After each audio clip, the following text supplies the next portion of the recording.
People, I hope you're having a good day.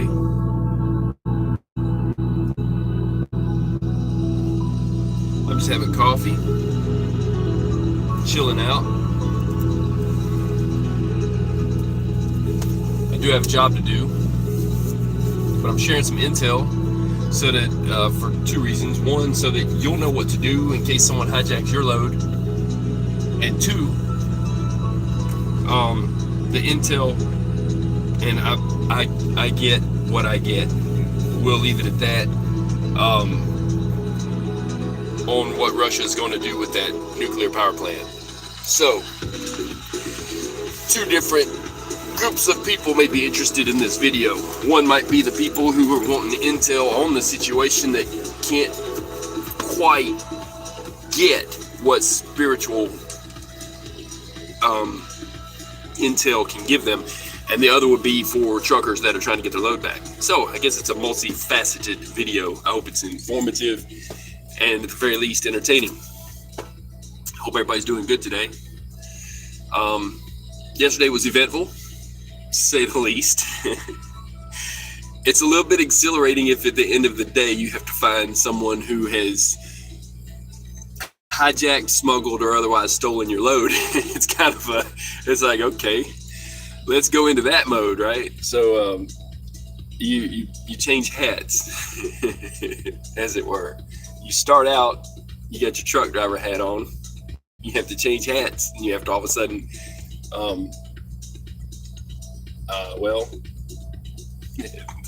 there's a lot involved. Without revealing systems and methods or tradecraft or items pertaining to national security, you have to become the hunter. That's what you have to become. So whatever hat you would wear when you are hunting, metaphorically speaking, you have to become the hunter.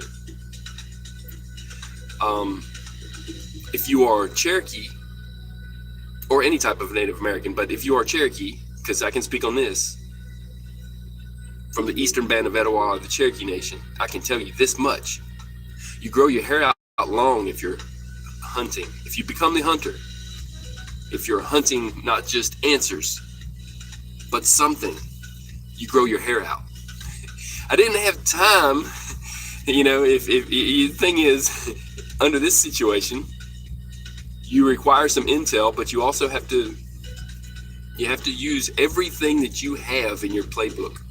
Everything. You have to become aware. Put it simply, if you're a truck driver and you're looking for a load that's been hijacked, I'll tell you a couple of things you might want to think about before you go and think that you can do what I do. Appreciate the like, but this is not a lie. I don't make these stories up. I only tell if I'm working on something, I'm changing a turbo on the back row for a guy, you're like, this guy's not, no, yeah, I'm doing that. And here's the camera proof.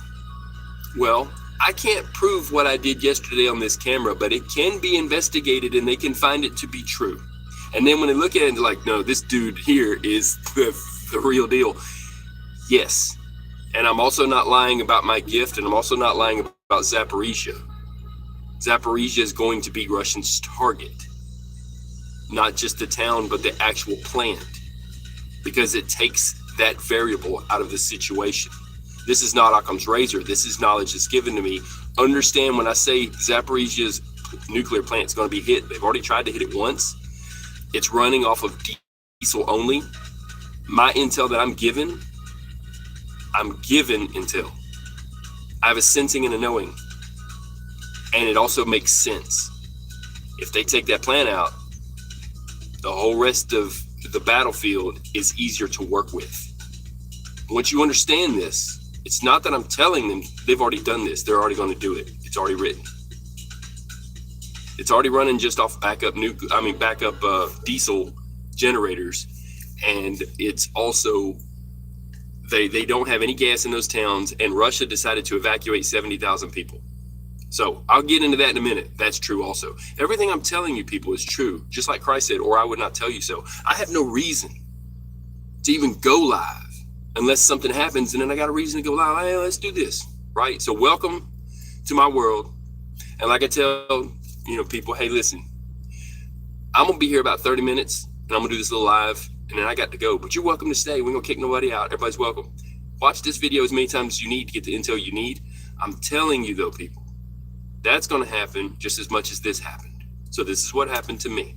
And then I'll tell you drivers how to deal with the same situation on a level that you can deal with as a novice, rookie, or professional that's been doing it. You're all professionals, all of you.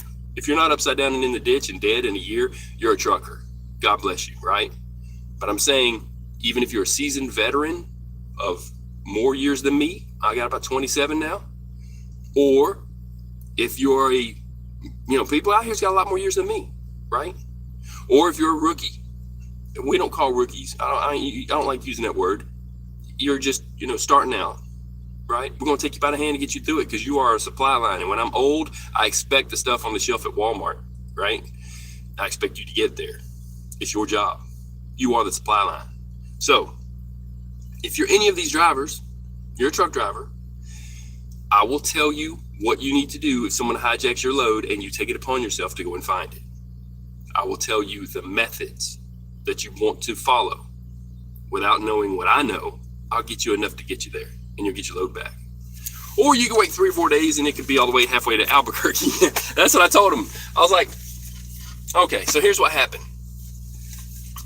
My joke is when you go for a drop and hook and it turns into a drop and look, right? That means you drop, but it ain't loaded yet, or you can't find the trailer, or like, where'd they put it? Is it not on this lot? Is there a whole nother lot on the other side of town? Well, there's not. If you got a drop lot that you lease, whatever, it's not. It's supposed to be there, and you're not stupid, and you're not wrong, and you didn't miss the trailer if you went around the freaking place 3 times before you even called in, right? You can add and subtract. You know that you can use a flashlight and you can see the numbers. You know that you can check everything. And if there's not even a unit that's running, if you're a reefer, then you know for sure there's not a load there, right? It's just not happening. So you check other company trailers and you check your trailer. It's not that you check them so much, but without revealing systems and methods, people, you understand that sometimes they might load it on the wrong trailer. Worst you could do, if there's no guard, no help on site, the worst you could do is if you happen to see the paperwork of another trailer that happens to be running, you're like, man, they loaded on the wrong trailer. This happens also. It's rare, but it does happen. But here's what you do. So I'm on the lot. I've checked it 4 times. That's when you make the call in. You don't call when you rounded the place halfway. Oh, I can't find my trailer. It's not here. That makes you look stupid when they tell you no, you're actually right next to it. You know what I'm saying? So wait till you've checked the yard 2 or 3 times and then call in and say, hey, listen, without revealing sources and methods and systems. And that point, you ask them for help. When you get the help and they say, no, it's here or it's there, then you're like, okay, fine. I'll look again. But if they say, if you already know you've went around the lot 4 times, it's not there, right? So then you're like, okay, the trailer's not here. And you go ahead and send them a message as much. So show them your intelligence. Well, it's not here, period. So it's either not loaded or some other driver has hooked to it and stolen it and took it halfway to Albuquerque, right?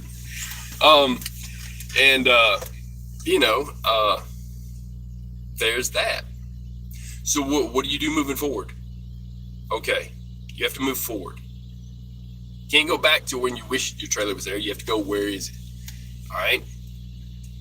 If they tell you where it's at and it's not too far and you want to be like me, and I don't want nobody to be like me, but I'm just saying you don't want to be like, if you decide to take it upon yourself to go and try to locate this trailer in said truck, here's what you're going to do. You tell your company that you're leased to, or that is your company, if you're a company driver or whoever you're dealing with, or a broker or whoever. Give them your intentions. I'm going to find this trailer if you just tell me where it's at. I got time. How far is he? Okay, he didn't make it that far. See if he'll meet me. Call him, give him my number, and tell him to call me and get that worked out. Okay. And then conversely, have them send a message to his computer saying, this driver is going to meet you. This is legit, because otherwise, if you roll up on somebody, knock on their door, first off, you're not going to make it past the first truck in the truck stop with a, hey, look, this guy's on the lot. This ain't legit. Second, because we got sheepdogs and we are all cammed up. So second, okay, you come rolling up and you are then the hijacker because he thinks he's legit and he thinks he's picked up his load. And you understand, you have to think how they're thinking. They think you're the hijacker trying to take their load. But what you do is you go ahead and have your company send them a message on their computer. And this message will tell them, this driver with this truck is coming to pick up that load. You have the wrong load. That way, even if you just knock on the door and you, hey, look, just check your computer. You got a message, bro. Check your computer. If the company, so if it gets to the point where you're telling him, you have my load and you messed up and he doesn't believe you, that's when you say, check your computer though. The company sent you a message, it's legit, plus park in front of him sideways so they see the brand and all that. Now, without revealing, again, anything else, I'm going to say this. Okay. If when they called, they got no answer on his cell phone, you are still the hijacker, not him. You understand? In his mind. So you're going to get a load from someone that took your load and you're trying to get it back. However, you have no communication with him all of a sudden. See, he's already on high ready. He's on high alert and he is at high ready. For anybody that would try to mess with his load, you are messing with his load, right? Unless you have already made contact. If you can't make contact and communication, you are in danger. That's why I say if you want to be like me, but you don't want to be like me. But I'm saying, so what you do is this. This is what happened to me. They called him, he didn't answer. No contact. I am now the hijacker. You get it? In his mind. I'm going to get my load, but in his mind, I would be the one trying to steal his load from him. If he didn't already have a heads up that, hey, somebody's coming to get you, got the wrong trailer. He thinks he's got the right trailer. He thinks he's legit. Okay? The hunter becomes the hunted, right? So here's what you do. No, sorry. Here's what I did. I'm not going to tell you what to do. Here's what I did. So I came into the truck stop, okay? Threw on my four ways, bright as everything, put my low beams on, and then turned my headlights off so I'm not blinding nobody so they can see me. I want to be seen, right? I'm not trying to blind other people. And I blocked his truck. Now, I could have disabled him, okay? Put him on lockdown. If I couldn't get him right there and I'm looking in the truck stop for him, I could have disabled him and then went and looked for him in the truck stop. You see what I'm saying, people? Okay. However, outside of that, you park in front of them, put on your four ways, and they're maybe they're in the sleeper and even their curtains are pulled. They can't really see nothing. Who knows? You knock on the side of the truck lightly, not too loud. Be polite. You know, you might even holler out, you know, hey, look, I'm this and this and this, you know. And then, well, he wasn't in the truck. He was taking a shower. This creates a problem because now I'm the hijacker. I'm prowling around his truck. I'm right there, you know, and he comes out and something ain't right. And he might be already, if he can't see your truck label, he's thinking there's a problem. Okay, this didn't happen exactly to me. It was, you know, low-key dangerous. That's what I call it. So, but I wanted my load, man. Yeah, I got to go. You can't stop the money train. You know what I'm saying? So they had already sent him a message, but he didn't even check his phone. He's like the rest of it. I'm off. Don't even call me. Whatever, right? You messing with me on my off time with everything else? Nah, you get nothing. Okay, so he shut down communication, no comms, no intel, and he rolls out. So when he come up to his truck, I had moved my truck to let another driver out. I got back in front of his truck. I had not disabled him, but I could have. Okay. So I didn't know if he was ready to roll or if he was out of hours and going to shut down. And he didn't know who I was from Adam, and he had got no message on his phone and no message on his computer. That leaves him and me flying blind. So I just talked to him. I said, hey, listen, here's the situation. You see my truck. You see my truck? Same team. Okay, same team. We're all on the same team. Us, law enforcement, everybody. We're all on the same team. Okay? We are the supply line. But, same company. Okay, said tap to retry. I don't know what that's about. Same company. So, I'm like, look, bro, you took my load. I know you don't realize this. Okay? But you had to know there was a problem. He had to know there was a problem because he's got, but even if he thought he had the right trailer number, right, and got the wrong trailer number, maybe somebody dyslexic, who knows what, right? Okay. I'm like, look, bro, it's legit. I need you to check your computer for messages. They tried to call you. I tried to call you. And he's like, oh, yeah, my phone rang. And I didn't answer because I was like, man, whatever on them people, he said what he said. And he's like, I needed a break and whatever. And they wouldn't give me the, trailer number, and they didn't answer and whatever. And that happens, especially on a weekend, but even during the week and at night. So he's thinking he's legit until the point that I told him, no, it's not legit. You hijacked my load. So I kind of want it back. Can you stop the money train? But he was super cool about it. And the first thing that they're worried is like, oh my God, which he was not worried. He was he's the kind of person that if you send him behind enemy lines, he would cook hot dogs. You got me, people? He's not worried. He was cool, calm, and collected. The guy's from another country. We won't get into all that, but he was legit, and he's a super nice guy. I made a friend. Here's the point. I even told my company, I was like, you don't do nothing to this guy. This guy's good. He's a good driver. The whole situation was that place can be difficult to grab your load. Okay? Some places are like that. No guard, no nothing. You're doing what you do. You're using Occam's razor saying, well, this is probably, this makes sense for this to be the trailer or whatever. And you make a mistake. He made a mistake. But he was like, at that point, most people would be worried about the job. They'd be like, hey, man, I done messed up and grabbed the wrong. It's a trucker's nightmare, going the wrong way or going with the wrong truck and picking up the wrong trailer, and you've already taken it to a different city or something. He wasn't that far away. Now, it took me about an hour and a half riding around looking for a trailer that don't exist. Okay, total time. But it took me 15 minutes to find him. Okay, now I have a gift. I used just about everything I knew. The only thing I didn't use was the CB radio. You could use that. But that's what you do, is you have the company conversely send them a message so that you can just say, no, it's legit. It's in your computer, not mine. I don't want to show you messages on my computer. Okay? You look on yours. That's how you get your trailer back. But I'm saying, don't do what I did. Don't let somebody else. Let them contact him, get it the next day. Go to a hotel and get yourself a hot tub. Go to a place and get you a pizza. Go smoke some cigars and chill. Take it as a break. Don't do what I did. Don't be like me. Don't try to be like me unless it's mechanical. Unless you're like, hey, this guy's awesome and I can change a brake chamber. I can do that. Hey, if you feel you can, you're at that level, do your thing.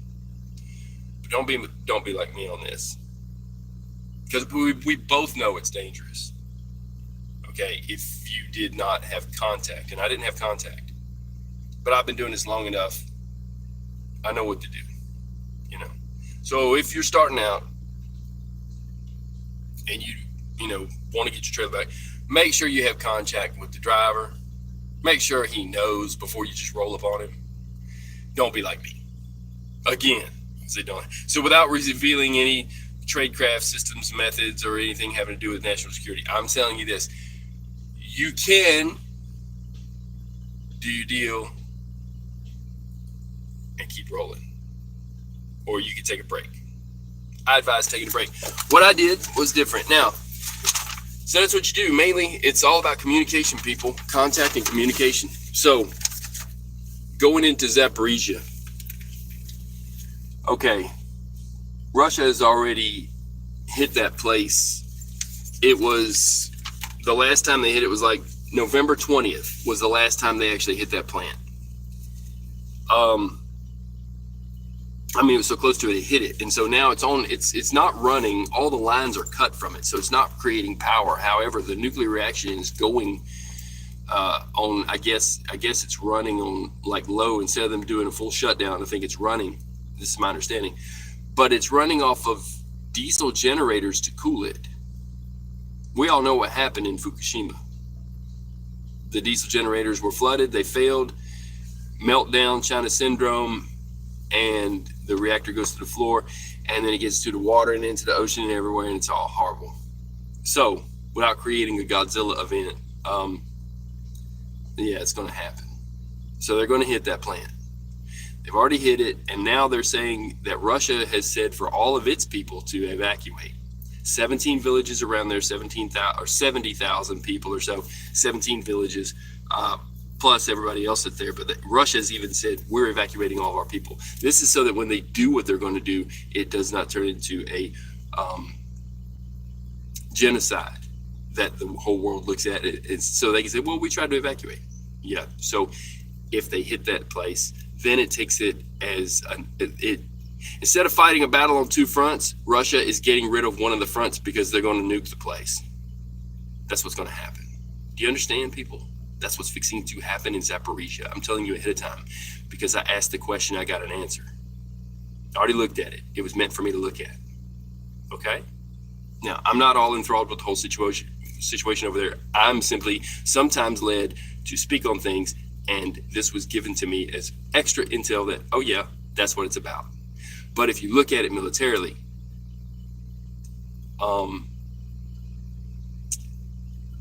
it creates a different battlefield.